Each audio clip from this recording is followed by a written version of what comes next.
Senator Ferdinand. Thank you, Mr. President. Greetings to all my colleagues, and it's happy to be here. We ended last year on a very positive note as far as the relationship that we shared in this upper house, as well as the spirit within which we operated. And every time I stand up here, I intend to do just that. I also want to take the opportunity to extend best wishes to all St. Lucians, especially our students, teachers, and every proud St. Lucian on the occasion of the 39th anniversary of our independence. A 39-year-old nation is still a young nation in terms of independence, but at 39 there are certain things you're expected to be able to do as an individual. And so I think we've reached a certain level of maturity as a people.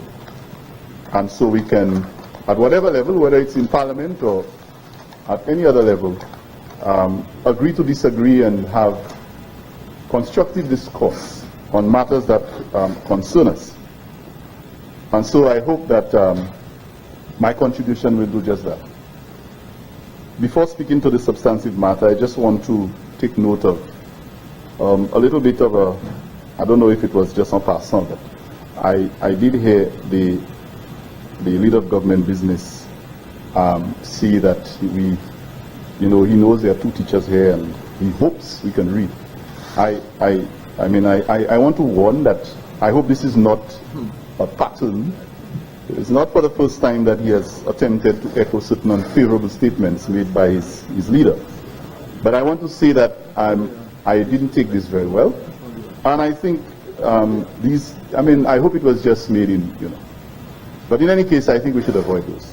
Because clearly I can say on behalf of the teachers here that we can read. And it's not just reading text verbatim, but it's also comprehending what you read. And there's no reading without comprehension. Well, please say what you mean, Honorable Member. And I am hoping that by saying so, we've forgiven each other. Right, so now I can proceed. Mr. President, on the matter of the $55 million that has been the authority of the House is being sought to borrow, I believe that the leader of government business today attempted to do a little bit better than was done previously by his Prime Minister in the lower house. And perhaps that is one of the reasons why what he describes as the wrong cut may have occurred. However, I still believe that, like the leader of opposition business mentioned, there are some questions that need to be asked, and I will ask the questions.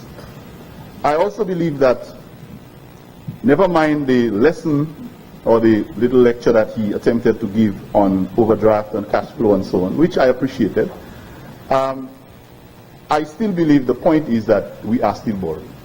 We're borrowing, so let's just admit we're borrowing. And so if we're borrowing, I think it's important that not just to satisfy the curiosity of the opposition, because it appeared that the honorable member was anticipating I don't know if it was a ronker, but there's not going to be any ronker here.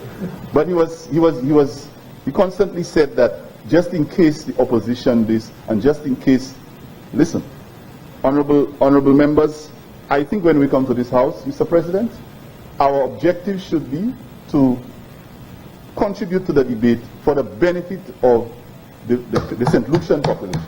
We're not here to satisfy each other. You may say something that I like, but it may not be the right thing to say. Whether it is to satisfy those of us on the opposition team, or to satisfy the expectations of your opponent. That is not what we're here for. So I am not concerned about whether the honorable member was able to satisfy my curiosity or the questions I was going to ask. It is whether whatever I say in this house, or whatever the government says, or any one of us says, is meeting the expectations and is providing the kind of information that the electorate, that our St. Lucian public would like to ask. That's what it is about. So, I heard in the previous debate that the Minister of Tourism, or the Minister responsible for tourism in the Prime Minister's office, in his statement quoted record figures in terms of tourism arrivals. And I would hope that this means that things are good. And when you hear those kinds of, gloating statements, you expect that the next thing you're going to hear is, now that we are making some strides, this is what we are ready to do. But then right afterwards, what you hear is that we're borrowing. And so I am hoping to see the impact of all those good figures. We're talking about growth and all kinds of good things. The last time the theme was confidence, confidence. By the way, the independence theme this year is the same as last year. Not sure why, but I know it has to do with it's a very short theme, Mr. President. The journey, I am St. Lucian. I am St. Lucian, and I think that when you have those kinds of messages coming out, people look forward to seeing what goes with the message. And if there is a theme that suggests that we are St. Lucian and we're proud people, and today I come with my my national colors. I see the minister in the Ministry of Social Justice and so on, and it's all nice. But I think what is more important is what is happening to the quality of our lives. So when we come to the House and we talk about borrowing, we need to ensure that there is some kind of reflection in the way it impacts us. So, Mr. President, the first thing I'd like to ask is, and based on what the leader of government business said, that one of the explanations he gave was that the borrowing in this case would probably have to deal with the government's ability to pay its bills. And he did mention among those bills salaries. He also mentioned a few examples. But I just want to ask, among those bills, isn't the Mindo Phillip Park situation where the Ave Maria School couldn't have their sports meet earlier this week, isn't there a bill to be paid there? Don't we have bills to be paid at the Philip Marsner grounds, where I know Miku Secondary is scheduled to have sports next week Friday, and I'm looking forward to going, and there are other schools who are using the facility. Aren't there bills to be paid at the Diga Community Center so that the preschool administrator there can run the preschool without all the stress, no electricity? Aren't there bills to be paid there? So I'm saying that we give an explanation, but the actions to follow that explanation are not there. And I'd like to know that these bills are being paid. I am hoping that the one at the Boseju Darren Sammy Cricket Ground will or has been paid, so that this year we do not have another set of drama with our inter-secondary sports league. I remembered, Mr. President, last year when I stood here to speak on the Elections Amendment Bill, that there was this issue of the Saturday scheduling of sports and back and forth, and students were not sure. There was a lot of anxiety. Finally, I think we got something done. We are back here around the same time this year, 1 year later, and there is still speculation about the availability of the venue for the inter-secondary school sports, because bills have to be paid. Now, if this permission to borrow has to do with payment of bills, as was mentioned by the leader of government business, what bills are we talking about? And so I want to ask whether the independence celebrations now don't incur some bills, and that we should be concentrating on them. For example, what about the school rallies? The rallies at the individual schools, the district rallies, independence rallies, the national independence rallies. And I remember we used to have the Prix Belle École competition. I must give credit to Dr. Frederick, former PS of Education. That initiative took place then. And it was a wonderful idea. We had Prix Belle Village, and I'm sure the Minister for Culture will appreciate that, where the villages went and showed their patriotism and decorated the place, and there were even incentives for that. Aren't these things that, immediate? This is independence season, Mr. President. This is February. are there any of those being considered now to at least, it's not about building those big, bridges and projects and DSA. These little things make a great impact on our people. Communities come together and they work to beautify their surroundings and to work together. This brings about camaraderie, it brings about sharing. It decreases crime and stress, And I would have hoped that these basic things that don't cost much would have been priority. I've not heard one of those things being mentioned. And if you were going to have the plea call, for example, you couldn't have had that at some schools for sure, because they would set at a disadvantage because of the state of the schools. They wouldn't even be able to meet, the basic requirements because they may not have much to decorate. So I was, I'm saying so against the context that the leader of government business gave. Now, Mr. President, I also listened and I heard that the leader of government business, in trying to justify or explain the reason for the borrowing, did say that it was supposed to be paying for not just bills but salaries. And I had just asked a while ago whose salaries. The salaries of the Ojo Labs workers. And I heard an announcement by the Prime Minister that there's going to be an extension or number of additional persons being employed there. But, Mr. President, there are St. Lucians now who are not enjoying any salary because they were relieved of their duties. My colleague principals still, are without assistance now because the principal's assistants, they have no salaries. They've been relieved of their duties, hundreds of them, all over the country. So whose salaries are we paying with those overdrafts and so on? Whose salaries?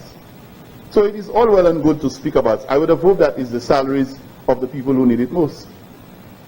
And so that is why I think that when we stand to speak on these matters, that it needs to be regarded as essential and necessary.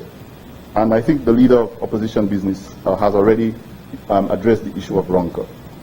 Now, Mr. President, one of the things I have observed is that we take decisions on behalf of our people. As leaders, that is our responsibility. You have an elected government, but through a democratic process, it must be respected, and the government puts in place its cabinet of ministers to make decisions. But when these decisions are made, the people on behalf of whom you make the decisions must feel that you have a certain amount of confidence and trust in their ability. And Mr. President, of late I am beginning to wonder, and that is why I started my presentation by throwing a bit of a word of caution across the floor, so that there is no attempt in this honorable House or among us and by this government to continue to suggest that there is any level of incompetence or a lack of confidence in the well-skilled and talented solutions that we have operating in this country. And I am referring, Mr. President, to the issue of the 43%, or whether it was preschool or primary school. For me, it's irrelevant.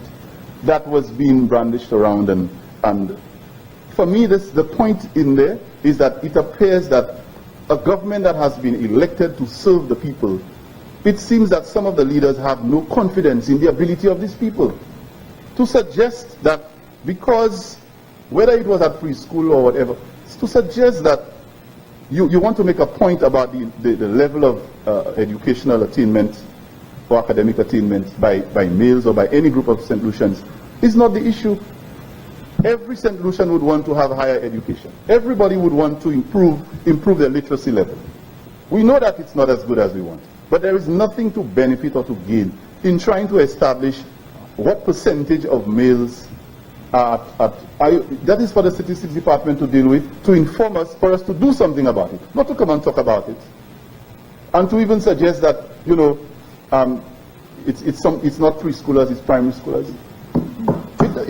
That to me is suggesting that there is no confidence in the human resource. And all that had to happen was that for the Prime Minister to have checked the Statistics Department. The Ministry of Education provides an annual statistical digest with all the statistics in education.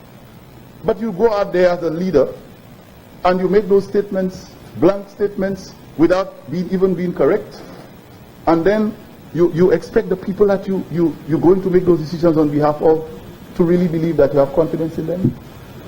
So, Mr. President, I think that when we say that we're making decisions on behalf of people, we come to this honorable house and we seek permission to borrow. There's a reason why we have to come to the house to seek permission to borrow. Because the people put us in the house, not the upper house, but in the lower house, to make those decisions.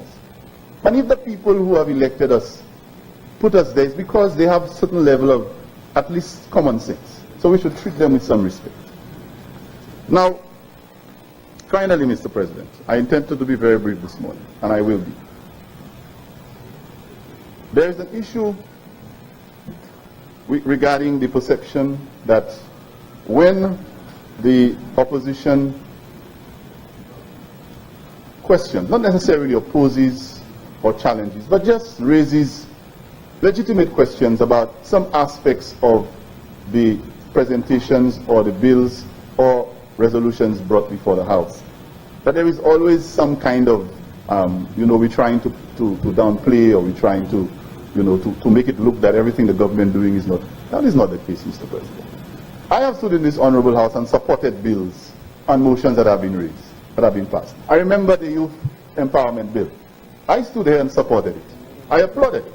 Although I found certain areas where I suggested it could have been improved, I supported it. And we will always give support to any motion, any resolution, any bill that is going to be passed in this House that we believe is for the benefit of St. Lucians. But when we decide that there are certain things that we need clarification on, there are certain things that we think can be improved, I think it is important that there be some kind of consultation, some kind of understanding. I attended the crime symposium on behalf of the opposition, and I was very happy to have engaged the persons who were there, along with the Minister for National Security and others. I think it was a healthy exercise, and I think it was well understood that it was a suggestion that came from the opposition.